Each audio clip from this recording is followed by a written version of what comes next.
ሰላም ጤና ይስጥልኝ ክቡራትና ክቡራን የጠበቃ ዩሱፍ የዩቲዩብ ቻናል ተከታታዮች እንዴት ናችሁ? የውርስ የይርጋ ጊዜን የሚያቋርጡ ምክንያቶችን እነግራችኋለሁ። 5 ምክንያቶችን ነው ለዛሬ እምነግራችሁ። እንደምታውቁት እንግዲህ የውርስ ክርክር በጊዜው ካልቀረበ በይርጋ ይታገዳል። ለተለያዩ የውርስ ክርክሮች እንግዲህ የተለያዩ እንዳግባብነታቸው የይርጋ ጊዜዎች ወይም የጊዜ ገደብ አለ። እነዚህ ከዚህ በኋላ እምነግራችሁ 5 ምክንያቶች የይርጋ ጊዜን የሚያቋርጡ ናቸው። በእነዚህ ምክንያቶች መሰረት የይርጋ ጊዜ በእናንተ ላይ አይቆጠርም፣ ጊዜያችሁም አልፏል፣ ጊዜ ገደቡ አብቅቷል፣ ክስ ማቅረብ አትችሉም ተብላችሁ አትከለከሉም። በእነዚህ ምክንያት ከሆነ የጊዜ ገደቡ የደረሰው ወይም ያለፈው እነዚህ ምክንያቶች እንደ መከራከሪያ አንስታችሁ ወይም ለፍርድ ቤቱ አቅርባችሁ ራሳችሁን በይርጋ ከመታገድ ታድናላችሁ።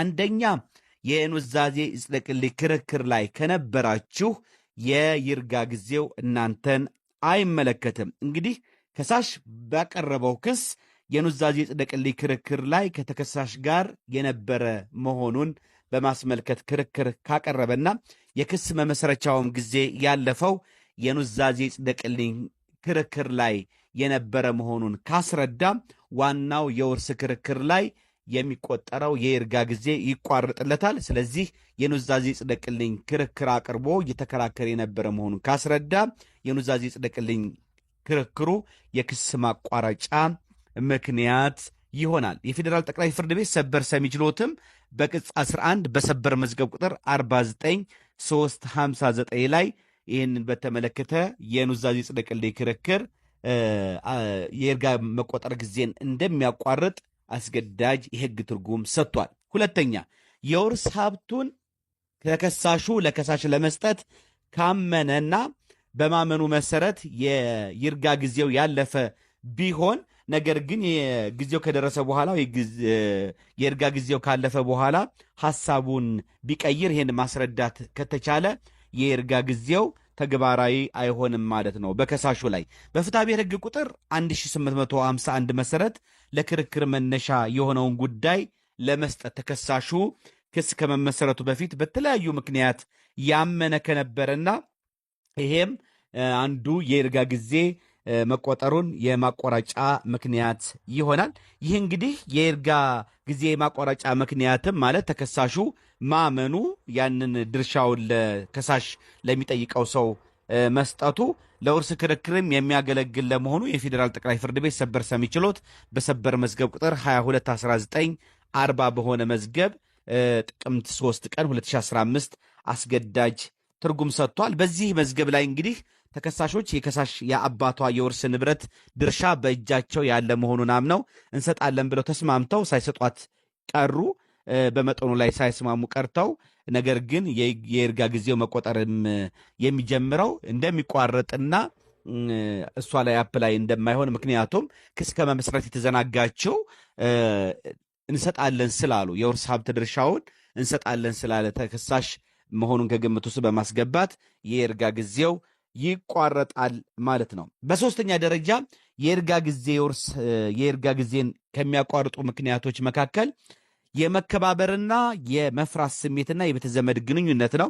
ከሳሽ የውርስ ሀብት ሳይጠይቅ የይርጋ ጊዜው ያለፈው የውርስ ሀብቱን የያዘው ሰው ካለው ዝምድና አንጻር በማክበርና በመፍራት ለመሆኑ በማስረጃ ካረጋገጠ ይህ ምክንያት በቂ የይርጋ ጊዜ ማቋረጫ ስለመሆኑ የፌዴራል ጠቅላይ ፍርድ ቤት ሰበር ሰሚ ችሎት በሰበር መዝገብ ቁጥር 194929 በሆነ መዝገብ በ28/11/2013 ወይም ሐምሌ 28 ቀን 2013 አስገዳጅ የሕግ ትርጉም ሰጥቷል። በዚህ የሕግ ትርጉሙም እንግዲህ ወራሾች በሕግ በተመለከተው ጊዜ ውስጥ የሟች እናታቸውን ወራሽነት ሳያረጋግጡ የቀሩበት ምክንያት ወንድማቸው ከሆነው ከተጠሪ ጋር ባላቸው የመከባበርና የመፍራት ስሜትና የቤተዘመድ ግንኙነት የተነሳ መሆኑ ከተረጋገጠ ይህ ሁኔታ ይርጋን ለማቋረጥ በቂ ምክንያት ይሆናል በሚል ትርጉም ሰጥቷል።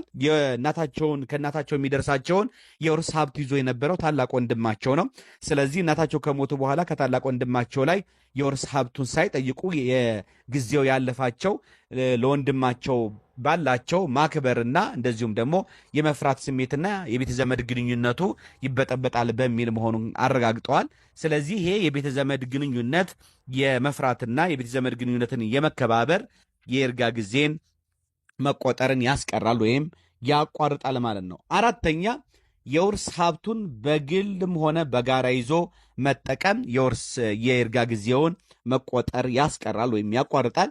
የፌዴራል ጠቅላይ ፍርድ ቤት ሰበር ሰሚ ችሎት በቅጽ 10 በሰበር መዝገብ ቁጥር 44025 በሆነ መዝገብ በሰጠው አስገዳጅ የሕግ ትርጉም ለክርክር መነሻ የሆነውን የውርስ ሀብት በግሉም ሆነ ከሌሎች ወራሾች ጋር በመያዝ የሚጠቀምና እየተጠቀመ የቆየ ለመሆኑ በማስረጃ ካረጋገጠ አንድ ሰው ምንም እንኳን ንብረቱን ይዞ ሲጠቀም የቆየው ወራሽ ሕጉ ባስቀመጠው የጊዜ ገደብ ክሱን ባያቀርብም ጉዳዩ በይርጋ ሊታገድ አይገባም በማለት ወስኗል።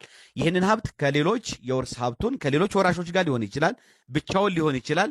ወራሽነቱን ሳያረጋግጥ በማስረጃ ሳያረጋግጥ ነገር ግን ሀብቱን ይዞ እየተጠቀመ መሆኑን ካስረዳ ይርጋ አይቆጠርበትም፣ በይርጋም ሊታገድ አይገባም ብሏል። ስለዚህ የውርስ ሀብትን በግልም ሆነ በጋራ ይዞ መጠቀም ይርጋን ከሚያቋርጡ የውርስ ይርጋን መቆጠርን ከሚያቋርጡ ከሚያስቀሩ ምክንያቶች አንዱ ነው።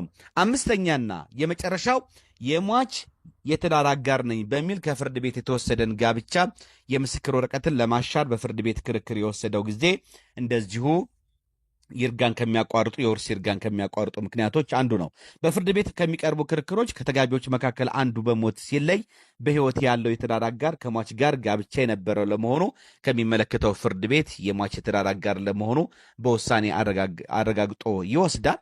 በሌላ በኩል እንግዲህ የሟች ወራሾች የሟች የትዳር አጋር ነበርኩኝ በማለት በፍርድ ቤት የሟች የትዳር አጋር ለመሆኑ በፍርድ ቤት ውሳኔ ያሰጠውን ሰው የሟች የትዳር አጋር አልነበረም፣ የተሰጠውን ውሳኔ ይሻርልን በማለት በሚመለከተው ፍርድ ቤት ክርክር ያቀርባሉ። በዚህ ክርክር ምክንያት የሟች ወራሽ ሕጉ ባስቀመጠው የጊዜ ገደብ ውስጥ የውርስ ክስ ባያቀርብም ይህ ምክንያት በቂ የይርጋ ጊዜ ማቋረጫ ለመሆኑ የፌዴራል ጠቅላይ ፍርድ ቤት ሰበር ሰሚ ችሎት በሰበር መዝገብ ቁጥር 1932/46 በሆነ መዝገብ በቀን ሰኔ 28 2013 በአብላጫ ድምፅ እንግዲህ የሕግ ትርጉም ሰጥቶበታል ማለት ነው። በዚህ መዝገብ እንግዲህ ወራሾች የሟች ወላጆቻቸውን ወራሽነት ማስረጃ ሕጉ ባስቀመጠው ጊዜ ገደብ ውስጥ ወስደው በአከራካሪው ቤት አባታቸው እስከሞቱበት ድረስ በጋራ ሲጠቀሙበት ቆይተው በአከራካሪው ቤት ላይ ያላቸውን መብት አጠቃሎ ለመጠየቅ የሟች ሚስት ነኝ የሚሉ ሰው አስቀድሞ የወሰዱት በፍርድ የተቋቋመ የሚስትነት መብትን ማስለወጥ የሚጠይቅ በመሆኑ የሚስትነት ክርክሩ በፍርድ ቤት የወሰደው ጊዜ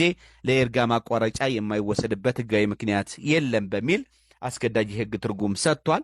ሚስት ነኝ የሚል ክርክር ያላቸው ተከሳሽም የሚስትነት ውሳኔ የማሰጠታቸው ዓላማ ከሟች ጋር በጋብቻ ውስጥ የተፈራ ንብረት ተጋሪ ለመሆን ነው። ስለሆነም ወራሾች በውርስ ሀብቱ ላይ ያላቸውን መብት ለማስከበር አስቀድሞ የተቋቋመውን መብት የሚስትነት ማስረጃ በፍርድ ማሻር ስለነበረባቸው የውርስ ንብረቱን መጠየቂያ ጊዜ ሳያልፍ በሚስትነት ማስረጃው ላይ የመቃወሚያ አቤቱታ አቅርበው በፍርድ ቤት በክርክር ላይ እያሉ ክርክሩ የወሰደው ጊዜ በወራሾች ዳተኝነት እንደባከነ ተወስዶ የውርስ ንብረቱ ክርክር በይርጋ ይቋረጣል ሊባል አይገባም ብሏል። ምክንያቱም በመጀመሪያ የሚስትነት ማስረጃቸውን ማሻር አለባቸው፣ ሚስት አይደሉም። ስለዚህ የሟችን ከውርስ ሀብቱ ላይ ግማሽ ድርሻ ሊወስዱ አይገባም እና የወሰዱትም የሚስትነት ማስረጃ ይሰረዝ በሚል ጊዜ አጥፍተዋል እዛ ላይ። ስለዚህ የውርስ የሚጠይቁበት ጊዜ ቢያልፍም እዛ በክርክር ላይ ስለነበሩ ያይቆጠርላቸዋል፣ የይርጋ ጊዜው በእነዚህ ሰዎች ላይ ተፈጻሚ